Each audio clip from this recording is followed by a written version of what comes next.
Welcome to Who Put This On, Season 5, Episode 13, where we watch The Legend of Mick Dodge, Season 2, Episode 1.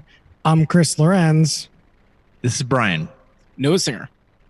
Robert Ketz. Max Dodge. Well, welcome back to Seattle month. We went a little outside Seattle this time. Rob, why don't you give us the show description on this one?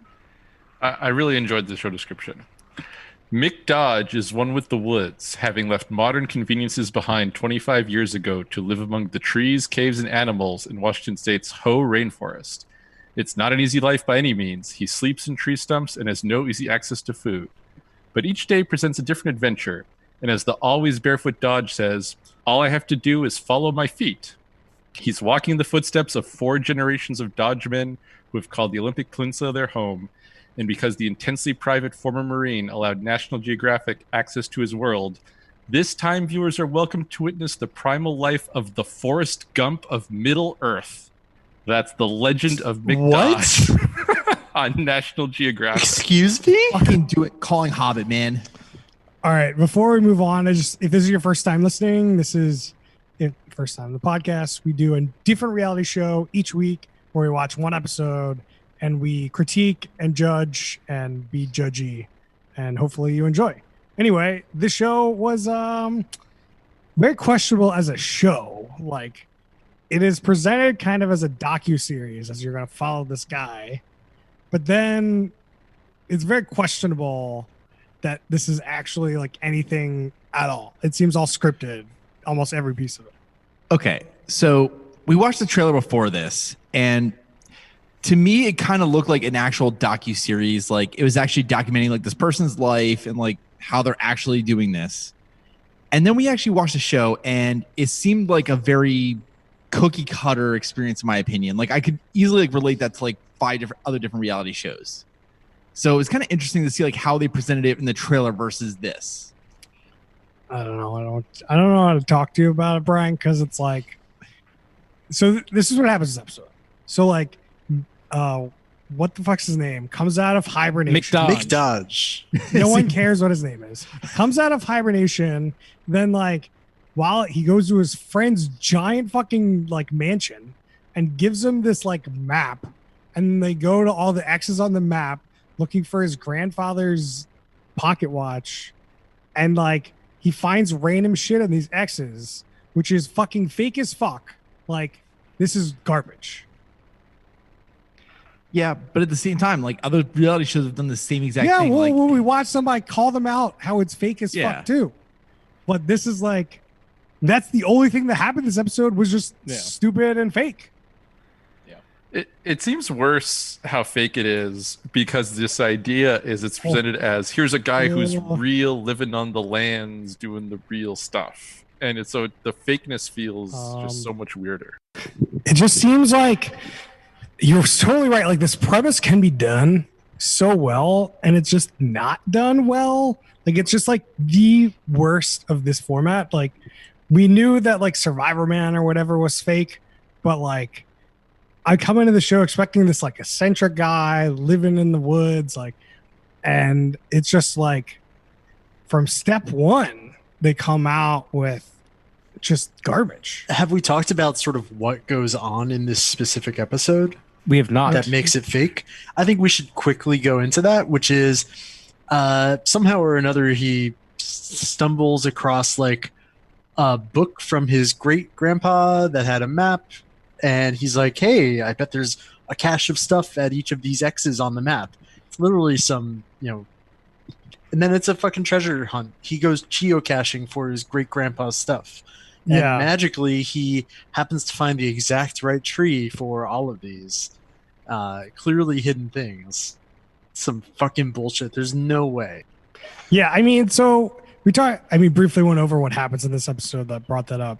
But like right off the bat, they like lie out their ass. So like he is like coming out of his like hobbit hole, and they're like, he's coming out of hibernation. Yeah. And they're like playing it fucking straight as fuck that he has been in this fucking hobbit hole all winter.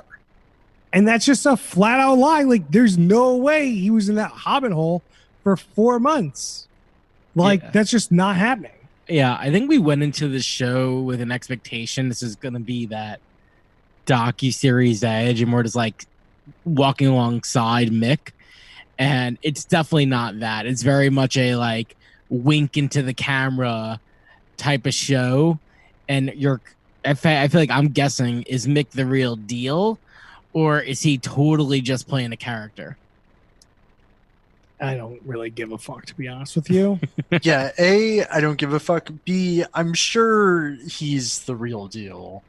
You know, Good. Maybe he has like, you know, a secret hut out in the Ho rainforest, but I'm sure he lives there.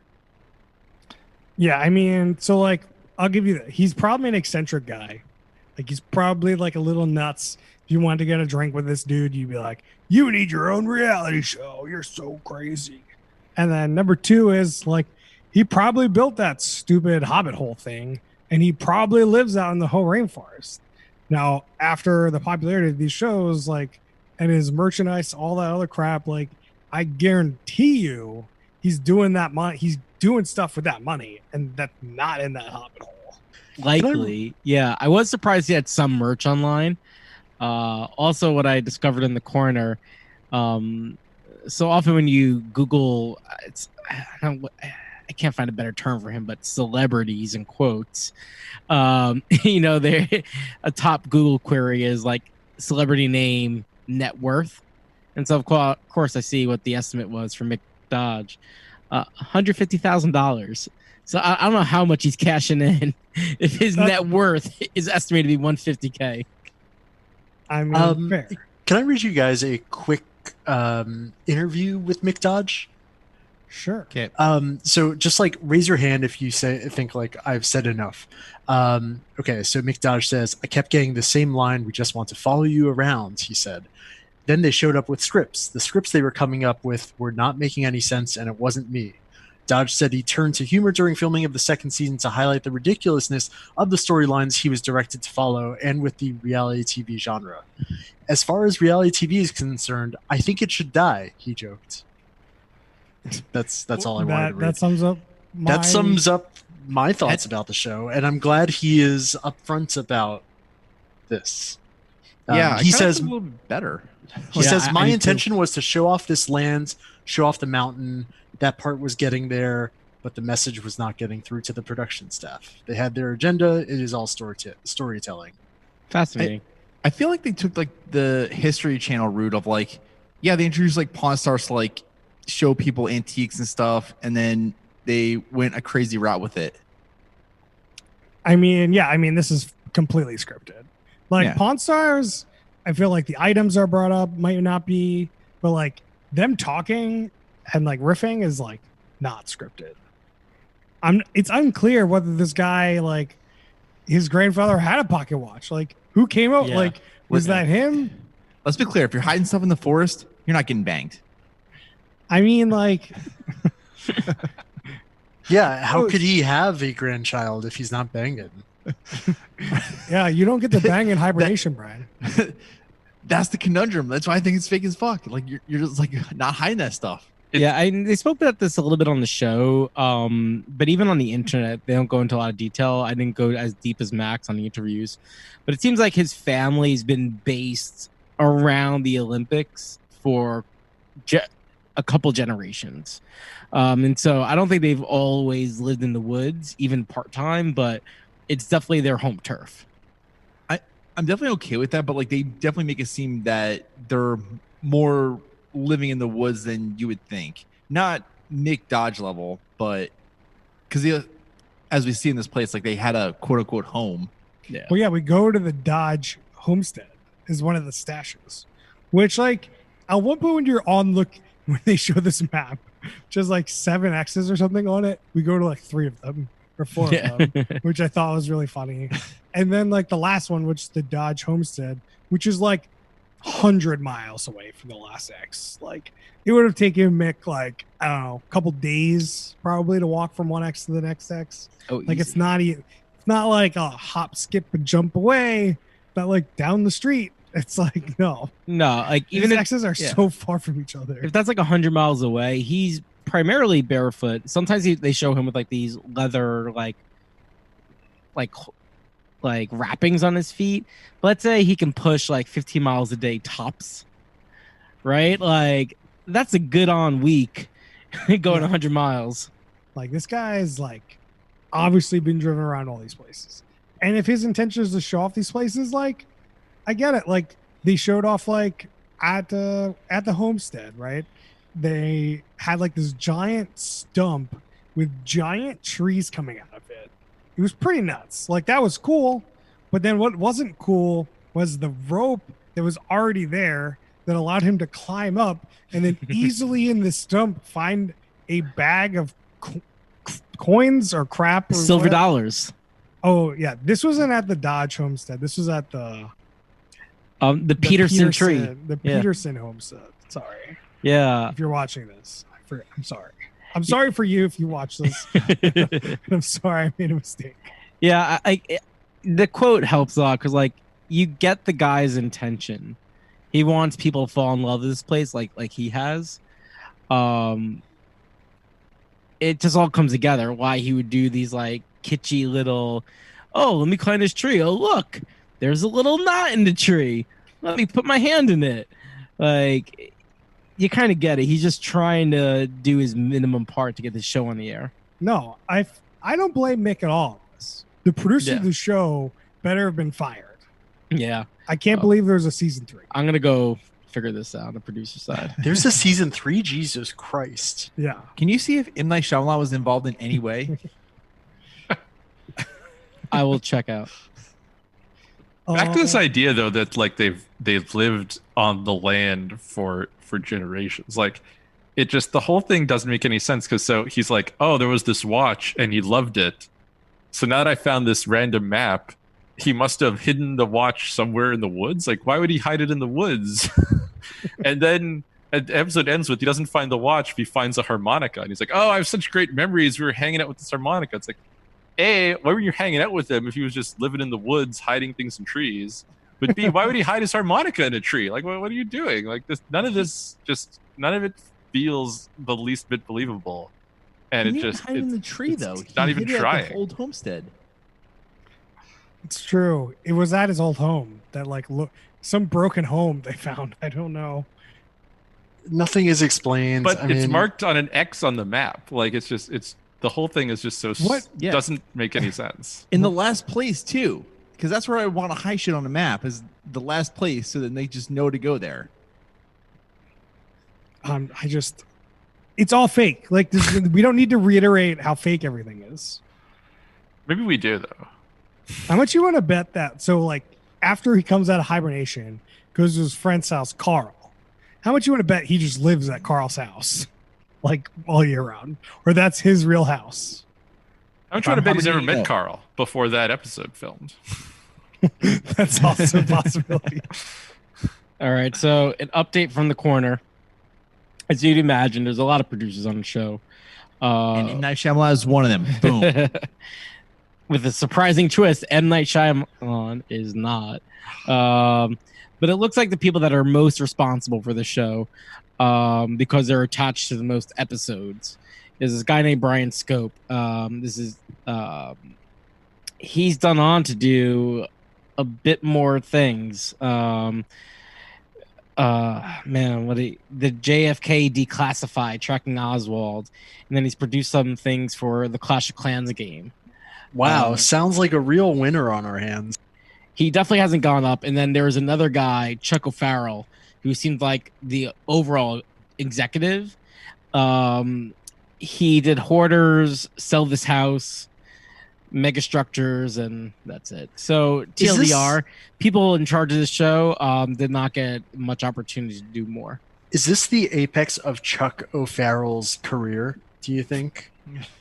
I mean, he did Hoarders, right? Hoarders is pretty good. Yeah. Hoarders is pretty big. That's got to be Apex.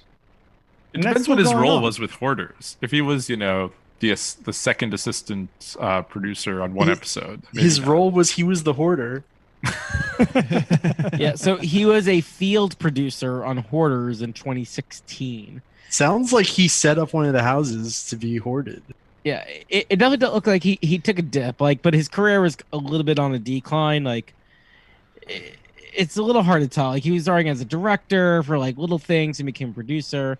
Till I'm sure Chuck O'Farrell's a nice guy. Maybe he's like saving lives right now, but he's definitely not producing reality TV. Okay. All right. No one really cares about this guy. Maybe we should reach out for an interview. Ask him about why he fucking screwed the show up so bad. Slide into the DMs. Yeah. Should we just get questions? Like, is there anything else to talk about? Like, honestly. I just wanted to call out this. I definitely got a serious Gary Busey vibe from this guy. If you had told me this is Gary Busey in disguise playing a character, I would have believed you. Like, it. So one of my notes is that he probably hit all this shit high on mushrooms, and that's definitely something Gary Busey would do. I mean, it was clear, Brian. They showed up at a site. They drove to a site. They planted the shit. Then they started filming. Like, you don't even need to do it. Like, it's like, I'm going with he got high on mushrooms and hit all this shit. Like, that you was don't even need to totally pre-do too. anything. You just showed up at the Peterson house, quote unquote, if it's a Peterson house or not, who knows? Just showed up at a random house and be like, oh, there's a giant stump over there. That's cool. Let's put a stash there.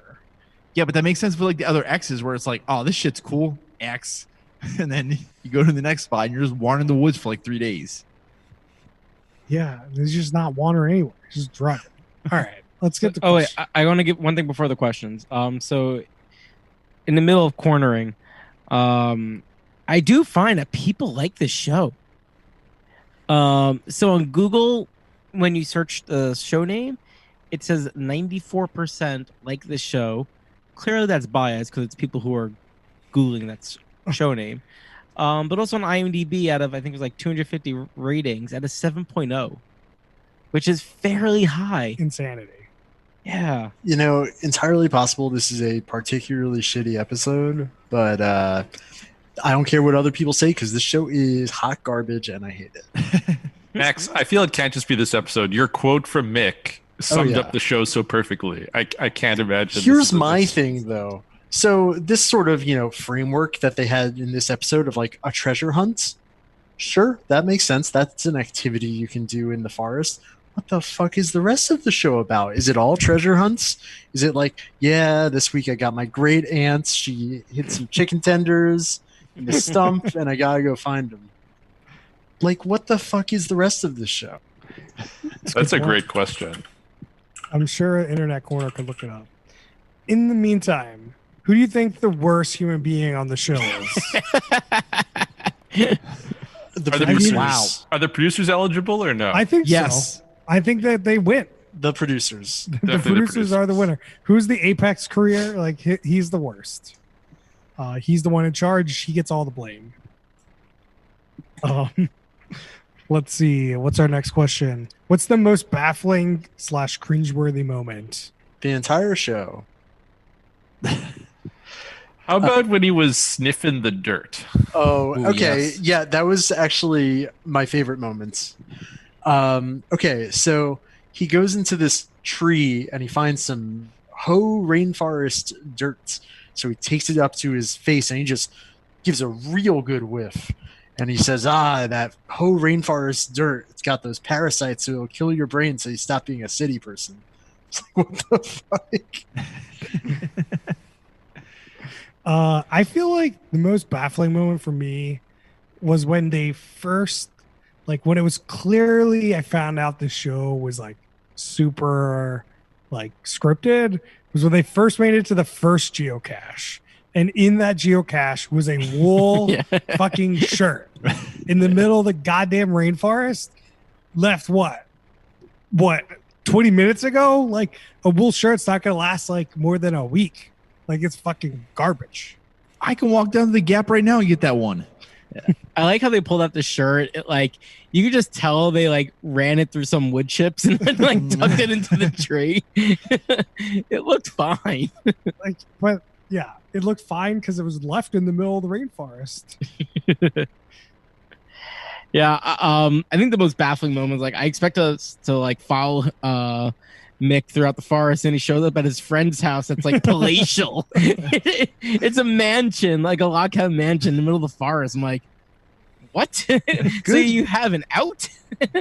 You can go there and watch Netflix. Like, Just want to say, great use of the word palatial. thank you. Yeah, so that was baffling to me. Brian, you got one? Can I maybe like switch over to like cringeworthy, Yeah. where so in one of the caches he found a mason jar full of his liquid, and he decided to drink it and then pretend to play dead. And it was just so cringy how fake he was playing dead, and then all of a sudden he was like, "Oh, fine," and it just didn't matter. And then also later he was like, "Yeah, that could have been piss." Yeah, totally. I'm just like pissing in a mason jar in the woods, like and leaving for people. Yeah, who the hell is out in the woods and says, "I'm not going to piss on the floor. I'm going to piss in a mason jar and hide it"? My grandfather, yeah. That's a good call out on the jar scene being cringy. I think that would be my winner if that was a point in the show that I still thought it might have been a random jar he found and he actually takes a sip from it. Since we know that it was planted at that point, it's less disturbing. Yeah. I mean, what else was in that stash made it pretty easy to tell, because that was the same stash with the t-shirt with the wool shirt. Yeah. Your favorite minor minutia, which I have a great one. So when they were at the Dodge family homestead, he pulls up this rock that has some symbol on it. He claims is Will Dodge's like family crest, but it's just the Bluetooth symbol carved into a rock. Oh yeah. That's my favorite minor minutia. That was pretty good. He's like telling like, yeah, this is our family crest. I'm just like, is that the Bluetooth logo? What is that? It's a portable like- speaker. But even you look at it, there's like a W, right? And there's a B. So does he go by Bill then? Because there's Isn't it? like, where's the D? He actually goes by Billiam. My favorite type of Will. Anyone else got any minor minutia? Brian, you got one? I do, yeah. So near the beginning of this, Mick Dodge is conversing with the cameraman, and he's like, "You know what they say about a new season?" And the cameraman is like, "No, what?" And Mick Dodge is like, "I thought you knew." That was really good. That was actually a good line. Yeah, that was a nice little. I feel like that's the real Mick Dodge right there. Yeah. Yeah. Building on Brian's minutia, I had a similar one, but like it's how Mick interacts with the cameraman. Like the cameraman is kind of like the cameraman in The Office, where like they sometimes refer to them like speaking to him, like, "Can you believe this is happening?" And I like that like banter between Mick and the cameraman. It adds a little like, if any saving grace to the show, it would be that banter. Rob, you got one? I had a couple that we already mentioned. I don't know if I've got another one to add. That's fine. Max, you got one? Can we just end it? Can we just end this, please? All right. Our next question is, what's the drinking game for this show? So give me a drinking rule. I'm going to go with every time he talks to the cameraman, you take a sip. Every time he drinks piss, drink your own piss. Brian, you got a rule? Great group game. I mean, it's got to be the feet, right? Like anytime feet are mentioned in any way, you got to take a sip. That's good. That's good. Noah, you got one? I'm trying to think of one that involves trees, but I can't think of one that would actually be a good drinking game, so I'm going to abstain. Ooh. Why not? Like every time he climbs a tree. That's Every a good time one. he's in a tree, you just drink while he's in the tree.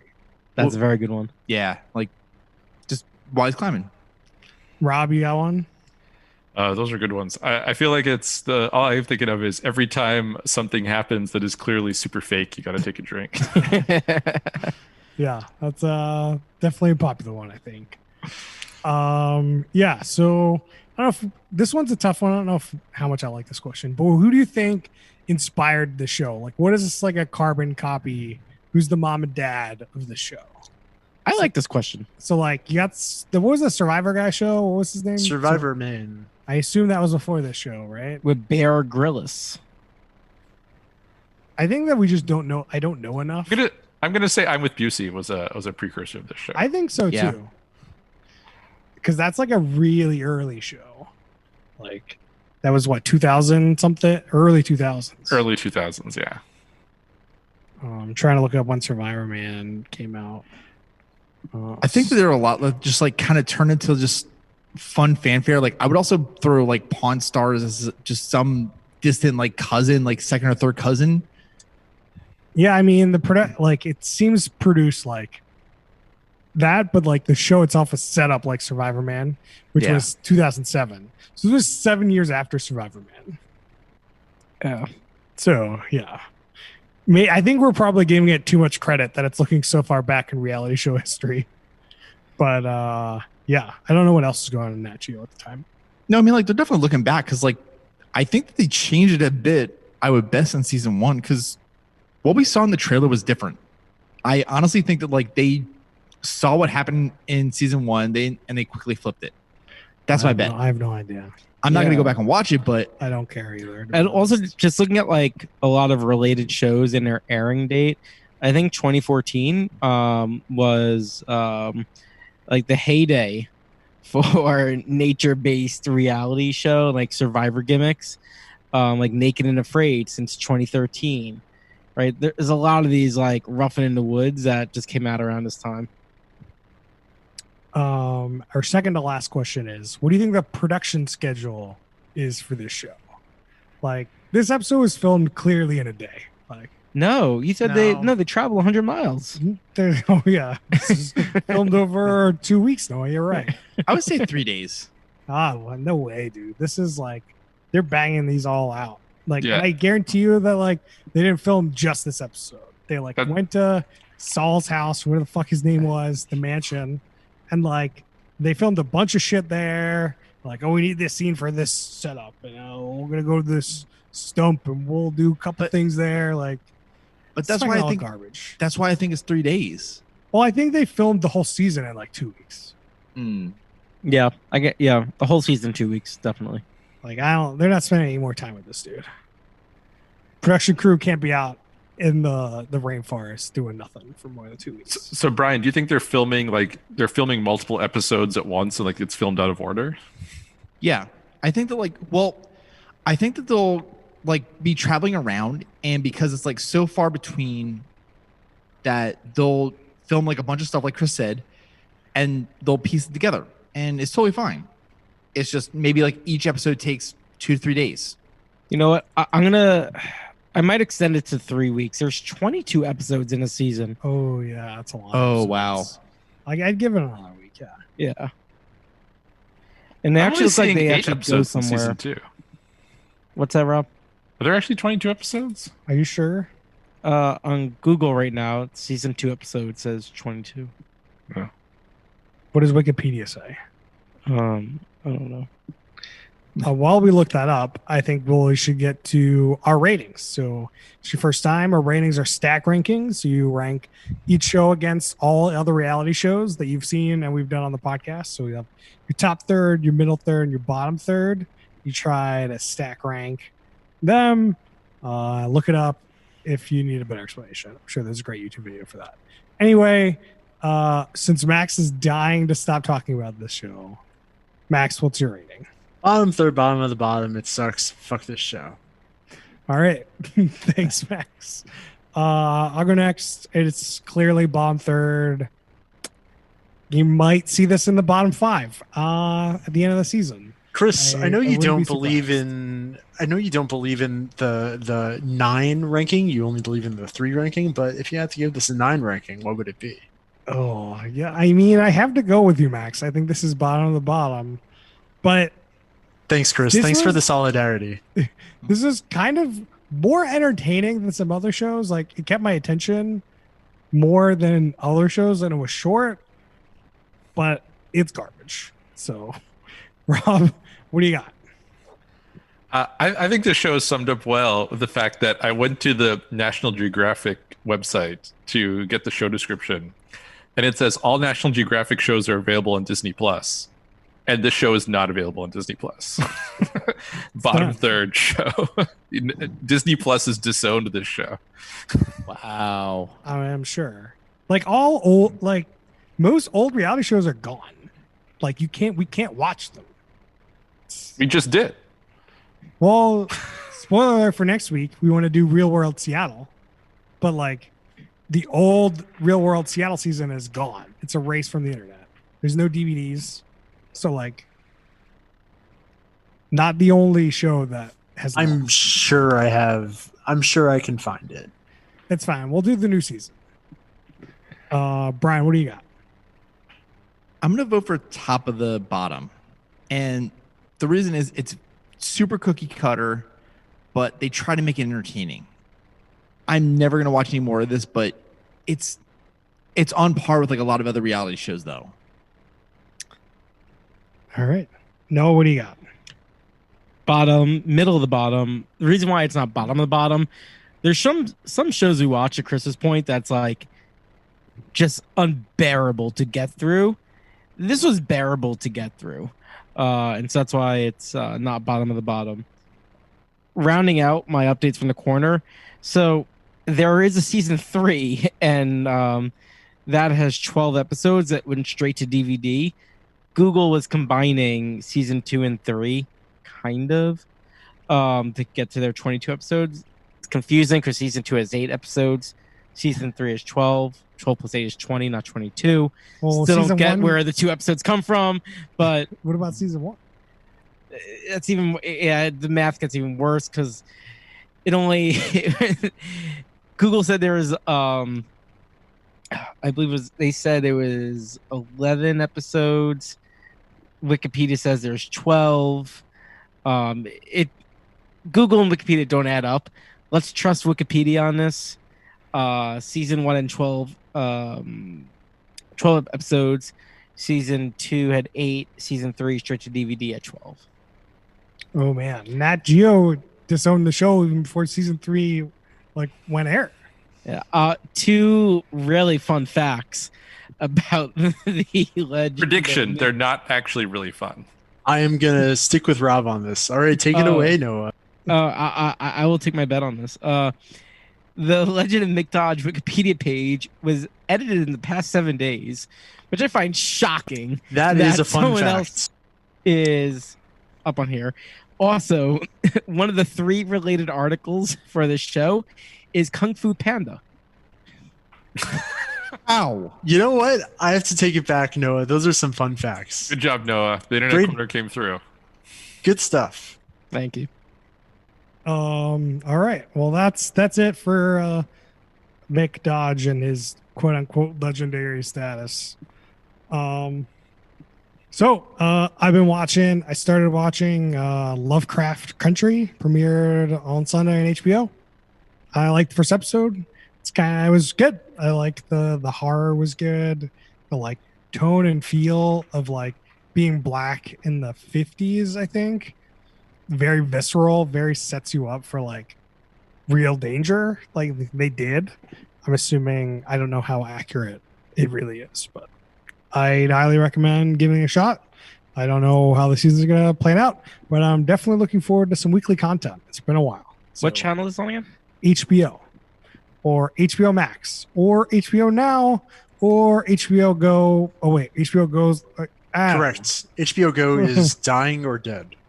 Well, one of those HBO things. Mm. Anyone else got anything they've been watching? I got a lot of nothing here. So. I've been watching a lot of mute on the side, NHL playoffs and NBA playoffs. That's what I've been watching. Oh, how's who are your predictions? It's hard to make predictions this year because everything is so different with them not having normal home ice or home court advantage and stuff like that. But it's usually a safe bet to bet for people you want to lose to win. So maybe I'll predict Montreal is going to win. Let's see. There's a show that I watched like 2 episodes of back in the day that I enjoyed, and then I just forgot to watch the rest of it until I was reminded to this week. It's on Netflix. It's called I Think You Should Leave. It it's written by this guy who used to write for SNL, and all of his skits would be thrown out for being too weird. It's great. I think Brian is with me on this one. Yep, it's very. You got to be in the right mindset, but it's good to go. Yeah, I was just gonna say, how many zoots do you need for this? 0. At least one. Max says 0. All right. I've seen the show as well. It is quite funny, and I agree. You got to be in the right mindset. All right. Well, that's it for us this week. Next week we're doing Real World Seattle, Woo-hoo. the latest season, the last season of Real World that broke Real World apparently. So I can't believe we haven't done Real World yet. yeah, so we're getting there, and I think we're gonna do episode 4 or 5. Nice. My since I did a little homework on this one. So and Michigan crew might be back by then. yeah, hopefully they'll be here. Cool. And you can reach us at whowiththesong@gmail.com, facebook.com/whowiththesong, and Twitter @whowiththesong. And we'll see you guys next time.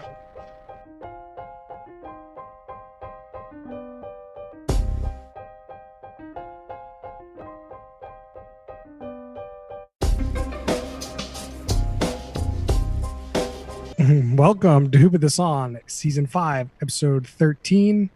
13. Where we watch Mick Jagger. What the fuck's the name of The the Legend of show? Mick Dodge. Woo boy. This is going as an outro. Guys. The Legend of